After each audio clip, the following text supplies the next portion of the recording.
হায় সাগর, আসেন হুজুর।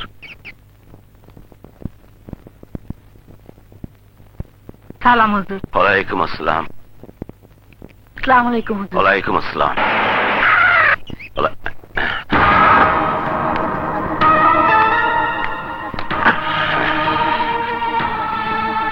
আসসালামু আলাইকুম। ওয়ালাইকুম আসসালাম। চলো। না, তুমি যাও।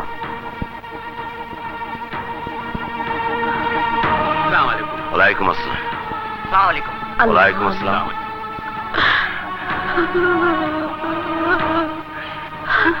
আমিন আমিন।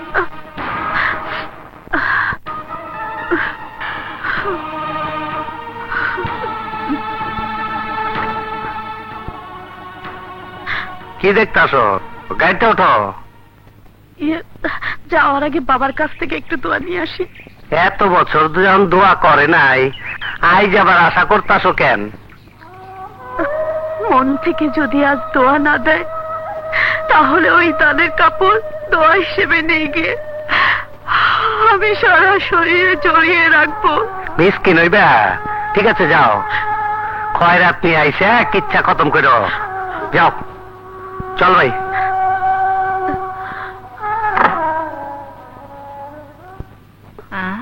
আরে মা, আপনি আপনি এখানে কেন? আজ আমিও আপনাদের মতো একজন। আপনি এখানেই থাকুন।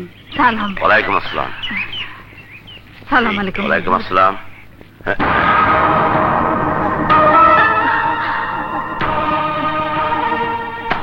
সাগর, আমি আসি। বাকিগুলা তুই বিলিয়ে দে। সর। ইয়ে আপা, নিন আপা।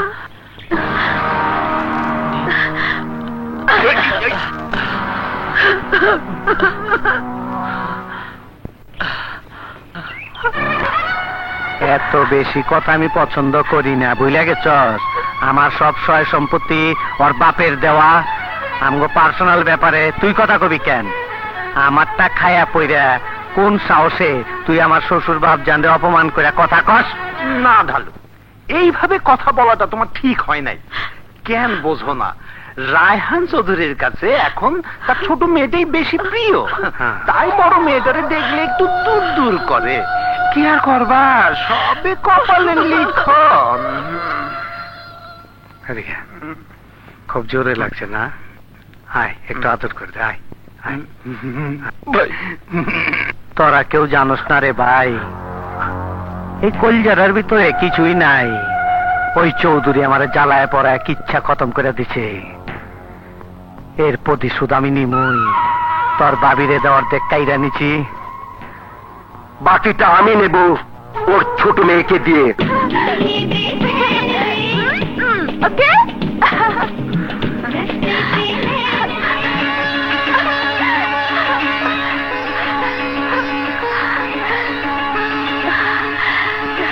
বুবু, বুবু, ঝিনুক, লক্ষ্মী বোনা, ঝিনুক, ঝিনুক, তুই কত বড় হয়ে গেছিস। কতদিন তোকে দেখিনি। তুই কেমন আছিস বোন? ভালো। তুমি কেমন আছো বুবু? ভালো। তোর দুলা ভাই তোকে দাওয়াত করেছে, তাই কবে যাবি শুনি? কি হলো বল। আর বল, তুমি কি করে ভাবলে তোমার স্বামী দাওয়াত আমি কবুল করব? বাবা তো অনেক আগেই তোমাকে তোমার ভাগের সব সম্পত্তি দিয়ে সম্পর্ক ছিন্ন করে দিয়েছে। তারপরেও কোন মুখ নিয়ে তুমি এখানে এসেছো? মনে রেখো, বাবার মনে কষ্ট দিয়ে আমি তোমার সাথে সম্পর্ক রাখবো না। যাও, আর কোনোদিন বাবার অজান্তে তুমি আমার সাথে দেখা করতে এসো না। যাও।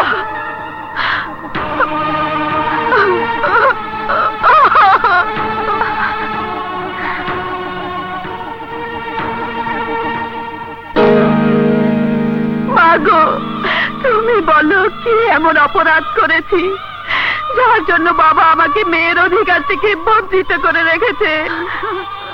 বুবু, বুবু, ঝিনুক, তুই আমাকে মাফ করে দাও, আমাকে মাফ করে দাও বুবু। বিশ্বাস করো, আমি আমি মন থেকে তোমাকে কিছু বলিনি। তুমি যে গিয়েছিলে, বাবা দূর থেকে দাঁড়িয়ে তা দেখছিল, আর তাই বাবার ভয়ে আমি তোমাকে তাড়িয়ে দিয়েছি, যাতে বাবা তোমাকে অপমান করে তাড়িয়ে দেবার সুযোগ না পায়। বোন আমার। আচ্ছা বাবু, দুলা ভাইকে যে দেখছি না, সে কোথায়? মহাজন, খুব সাবধান, চোখ কান খোলা রাইখা মাল নিয়ে যাইবা, বেজাল মাল, ধরা পড়লে কিচ্ছা খতম হয়ে যাব। এত বছর ধরে ধরা পড়ি নাই, তার ভয় নাই। আসি, ওই চল।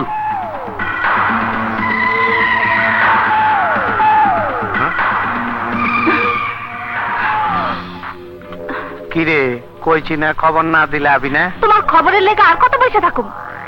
হ্যাঁ বুঝছি, নে ধর, জলদি কেটে পড় যা।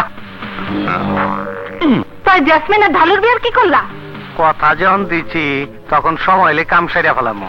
এইরকম আশা দিয়ে তো এতটা বছর আমার ফাঁকি দিছ, বউ কইরা ঘরে তুলে নাও নাই। কথা ছিল চৌধুরী সাহেবের মায়ের বিয়া কইরা সম্পত্তির ভাগ পাওয়ার পর তারে ছাইরা দিয়া আমারই নিয়ে ঘর করবা, কিন্তু কই, তা তো তুমি করো নাই। করি নাই তাতে কি, চৌধুরীর মাইয়ার চাইতে তরে কি কম সুখে রাখছি? টাকা পয়সা বাড়ি সম্পত্তি দিয়া তো তোর রাজরানীর হারেই রাখছি। কেন বুঝোস না? মিলিরে ছাইরা দিয়া তোর লগে যদি ঘর সংসার করতাম, তাহলে তো চৌধুরী আমার কিচ্ছা খতম করে দিত, আমি জেলের ভাত খাইতাম, আর তুই সারা জীবন কপাল থাপাইতি। যা, তোর দুঃখ তোর বোনেরদের দূর করে দেবো। কথাটা মনে রাখো। আরে যা।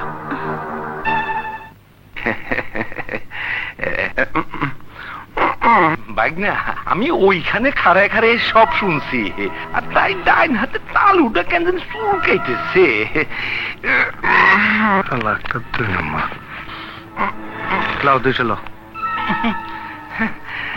চুলকানি কমতেছে না কেন? আরে বুঝছি, ল ল পুরোটাই ল, যাও যাও যাও। শাবাশ। হ্যাঁ,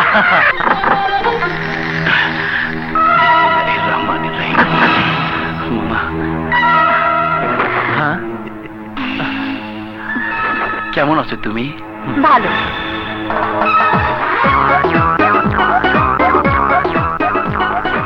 বাহ, খুব সুন্দর পোশাক পরেছি তো, কিন্তু তোমাকে মানাচ্ছে না। বাইগনা, বাইগনা, তুমি মনে কিছু করো না, প্রথম প্রথম এইরকমই করবো, তুমি চালাইয়া যাও। হ্যাঁ, ঝিনুক, তুমি বিদেশের মাটিতে বড় হয়েছো, তাই তোমার পছন্দের জন্য আমি এগুলো পড়েছি।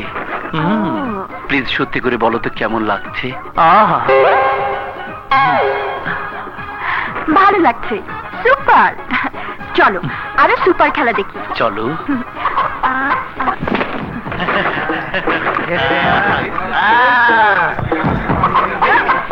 দেখো দেখো, মুরগ লড়াইয়ের বাজির নামে কিভাবে জুয়া খেলা চলছে। Very bad. আর মেয়ে মানুষ হইয়া ওই মহিলাই এইসব ব্যবসা করতেছে। চৌধুরী সাহেব টাকা দেখে ভিক্ষা চেয়ে নিয়ে আসে, ও যাদের অধিকার আছে তাদেরকে বঞ্চিত করে একেবারে লুটে পুটে খাচ্ছে। কুকুরে যে পালছে তার হলো আসল দোষ। আরে এরা নেড়ি কুকুরের জাত, শত লাথি মারলেও ঘুরে ফিরে একই জায়গায় আসে। কুকুরি কুকুরের মর্ম বোঝে, তাই এদের মনিব কুকুর হয়ে যায়। এতক্ষণ তোমাকে বলেছে, আমাকে বলেছে, সব মুখ বুঝে সহ্য করেছি, কিন্তু আমার মালিককে কেন অপমান করলো? এই হারামির বাচ্চা, তোর এত বড় সাহস, তুই আমার গায়ে হাত তুলেছিস, তোর হাত আমি ভেঙে দেবো।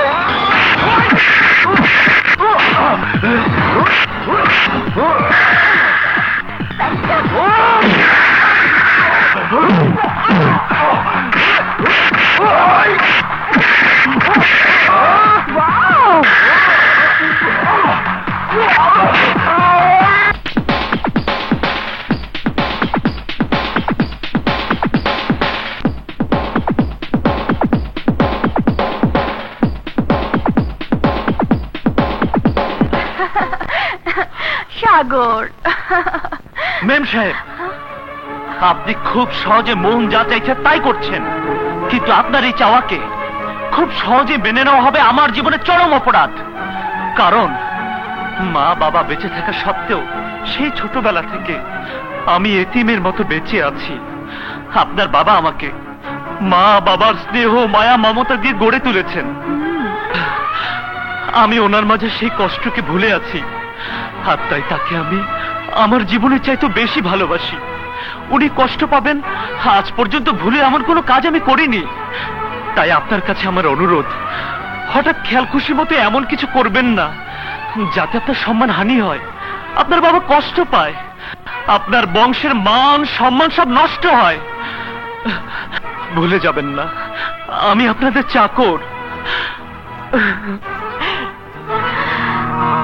হায় রে মনিব ভক্ত চাকর, তুমি জানো না প্রেমের কাছে কোনো জাত বেজাত নেই, প্রেম মানে না কোনো ধর্ম।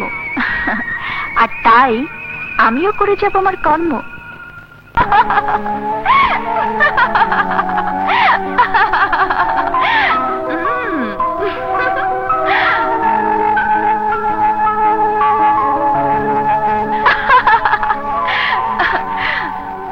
দেখি আমার কাছ থেকে তুমি কতদিন দূরে থাকতে পারো।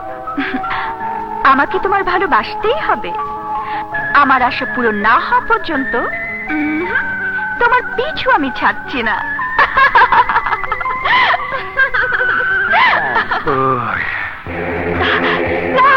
আমারে বাধা দিও না, আমারে বাধা দিও না। সাবধান করে দেওয়ার পরও ওই আর পো আমার বাইটারে তুলাধুনা করছে। এতদিন ধরে তোমার বাপের লেগা পরে কিছুই কই নাই, কিন্তু কাইজকা যে হাত দেও আমার বাইটারে তুলাধুনা করছে, ওই হাত দুইটা কাইটা রক্তের বন্যা বহায় তোমার। এ ভুল তুমি করো না। তাইলে কি হাত পা গুটাইয়া বইসা থাকুম? গ্রামের ব্যাবাক মানুষজন জানবো ওই ফকুন্নির পুত আমার গোষ্ঠী কিলাইয়া কিচ্ছা খতম করে দিছে, তখন এই মুখ নিয়ে চলুম কেমনে? আজ আমার ইচ্ছা হইছে ওর মার কোল খালি করে দিমু। ওই খারাপ ভাই না, খারাপ মারো খারাপ না, আমি আজকে ওর কিচ্ছা খতম করে দিব। তুমি হ্যার কিচ্ছা কি খতম করবা? হ্যাঁ নিজেই তো হ্যাঁ নিজের কিচ্ছা খতম করে দিচ্ছে। মাইনি এদিকে আসো, কামটা একটু আগাইয়া দাও। সাগর ঝিনুকের ইজ্জতের উপর হাত বাড়াইছিল, আর তাই তোমার শ্বশুর সাগরে মাইরা চিরদিনের জন্য সম্পর্ক ছিন্ন করে দিছে।